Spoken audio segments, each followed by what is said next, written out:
Tamu undangan yang hadir pagi hari ini menyaksikan daripada akad yang sangat mulia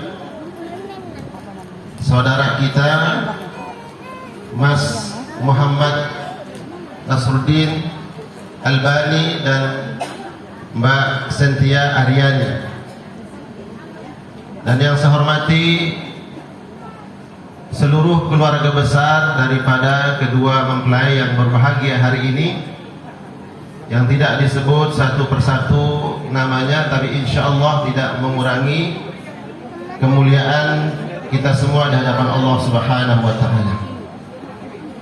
Setelah bersyukur kepada Allah dan membaca selawat salam kepada Nabi, ada beberapa poin yang tentu ingin kami sampaikan sebagai bekal kita semua, bekal yang menyampaikan, dan semua para tamu undangan, wabil khusus kedua mempelai yang berbahagia. Dari tadi pandang-pandangan, senyum-senyum, agak grogi karena memang ini perdana Mas ya. Iya. Tadi niat saya hadir di acara pernikahan ini bisa menyaksikan secara langsung akadnya sesuai dengan undangan. Allah, ternyata kata panitia, Pak penghulunya minta dipercepat acaranya, acara akad nikahnya. Yang pada intinya alhamdulillah acara akad sudah terselenggara, sudah terlaksana, walaupun sebagian tidak menyaksikan. Karena itu saya mau tanya nih yang tadi hadir menyaksikan akad nikah, Mas Muhammad Nasruddin, lancar nggak jawab akadnya? Lancar nggak? Grogi nggak? Nggak grogi. Dia ulang nggak jawabnya? Nggak ulang, sekali aja. Saya terima, langsung selesai, sah gitu. Alhamdulillah.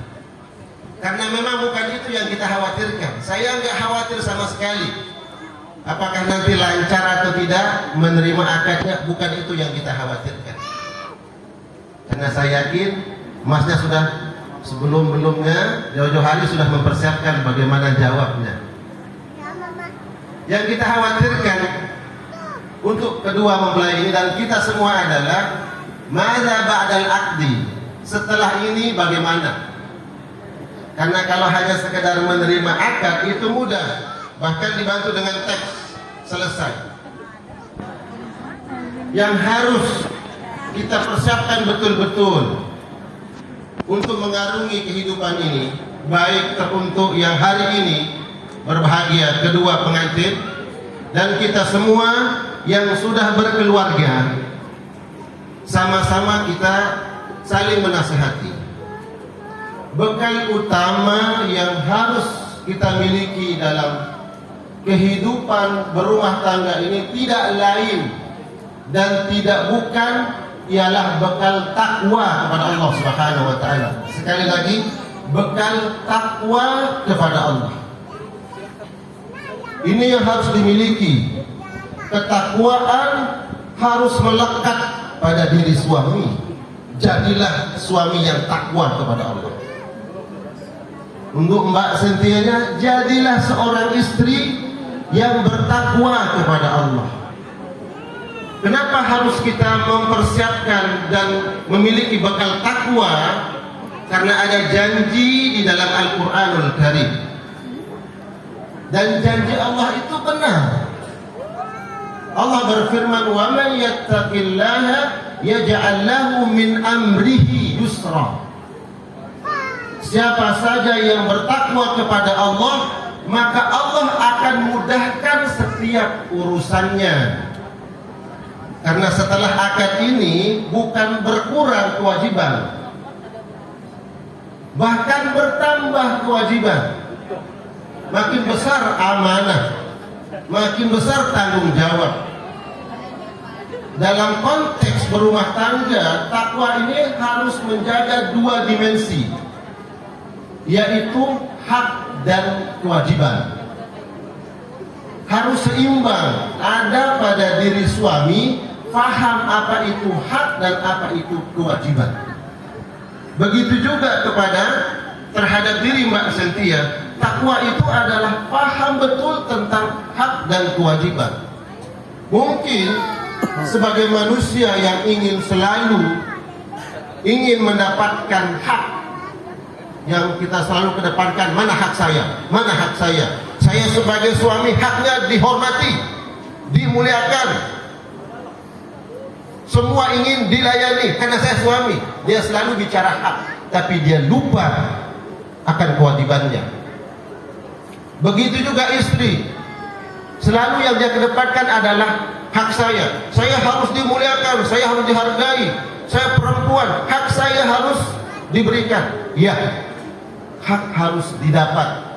Tapi ingat, dimensi lain ada kewajiban. Para ulama mengatakan sesungguhnya hak itu akan mengikuti kewajiban. Kalau seorang suami memahami betul tentang haknya terhadap keluarga, terhadap istrinya, terhadap anak-anaknya, maka insya Allah kewajiban yang harus ditunaikan oleh istri yang menjadi hak suami akan dia dapatkan.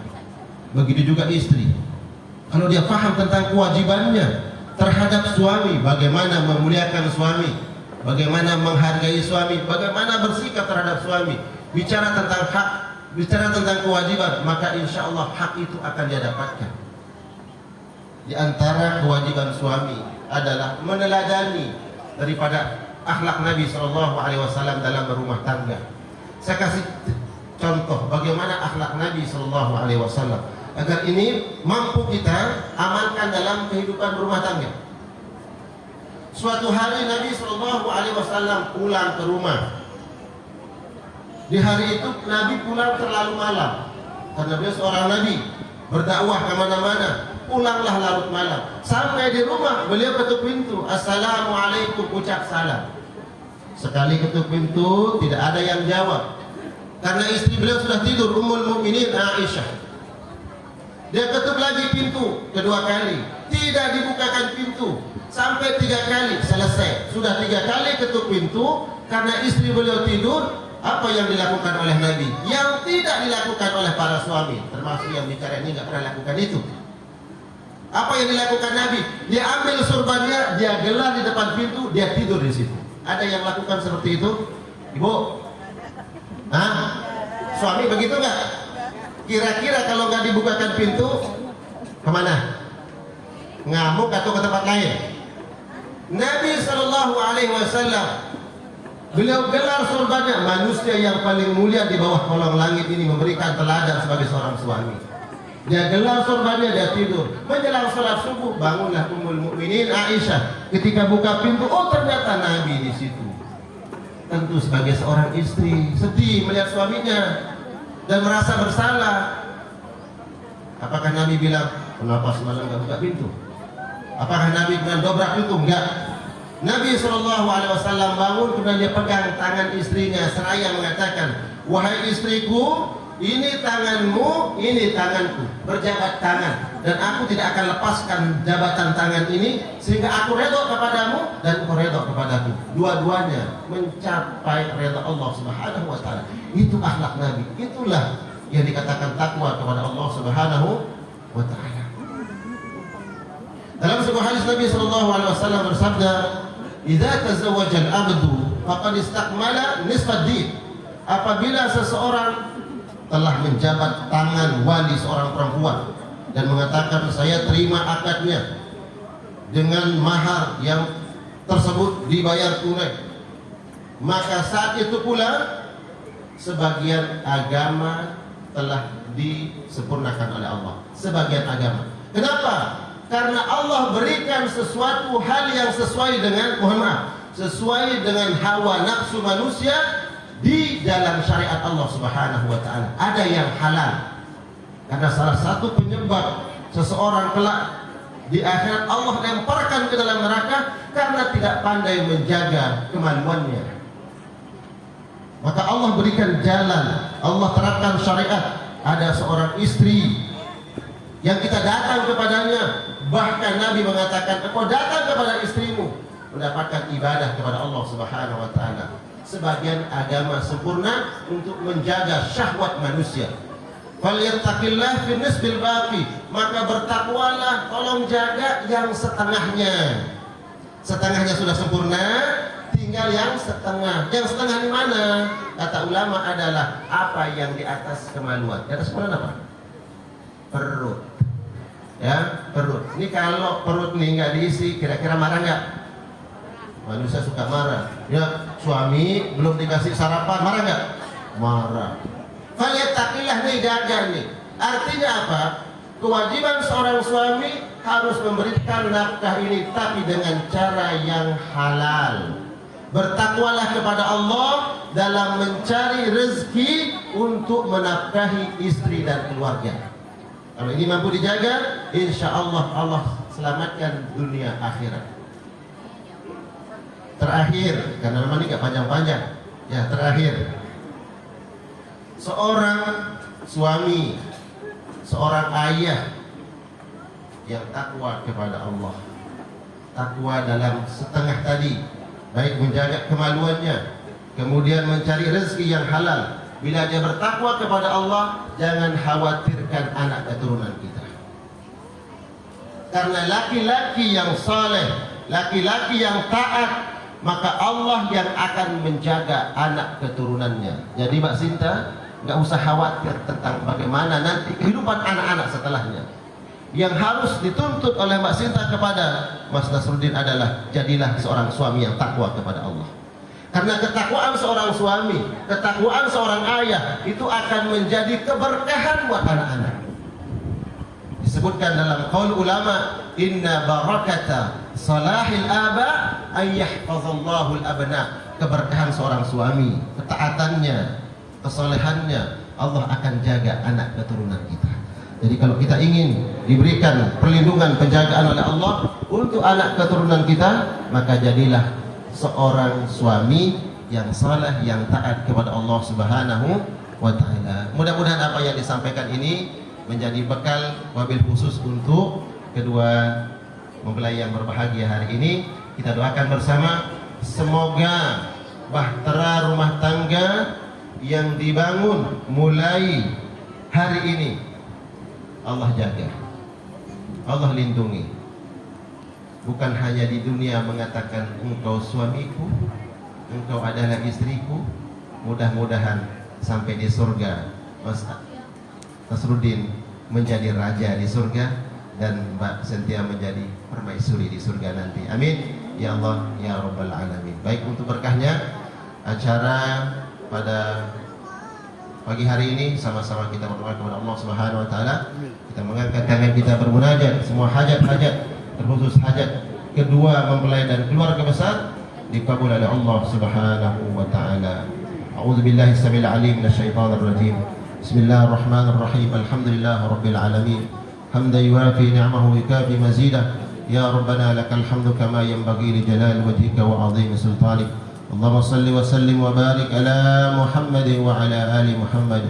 Allahumma anta rabbuna la ilaha illa anta subhanaka inna kunna minadh dhalimin. Allahumma lakal hamdu kulluh wa lakal syukru kulluh wa ilayka yurja'ul amru kulluh. Allahumma lakal hamdu bil iman wa lakal hamdu bil islam wa lakal hamdu bil mali wal ahli wal mu'afa. وسدت رزقنا وقبضت عدونا وأظهرت أمننا وجمعت فرقتنا ومن كل ما سألناك يا الله يا الله يا ربنا أعطيتنا. اللهم ربنا هب لنا من أزواجنا وذرياتنا قرة أعين واجعلنا للمتقين إماما. اللهم ألف بينهما من الدنيا إلى الآخرة. اللهم ألف بينهما كما ألفت بين إبراهيم وسارة. اللهم ألف بينهما كما ألفت بين رسول الله صلى الله عليه وسلم خريجة الكبرى. اللهم بارك في أخذهما وارزقهما ذرية طيبة صالحة يا مولانا يا رب العالمين. ربنا آتنا في الدنيا حسنة وفي الآخرة حسنة وقنا عذاب النار بفضلك سبحان ربك رب العزة عما يصفون وسلام على المرسلين والحمد لله رب العالمين. Kurang dan lebihnya mohon dimaafkan. Wassalamualaikum warahmatullahi wabarakatuh.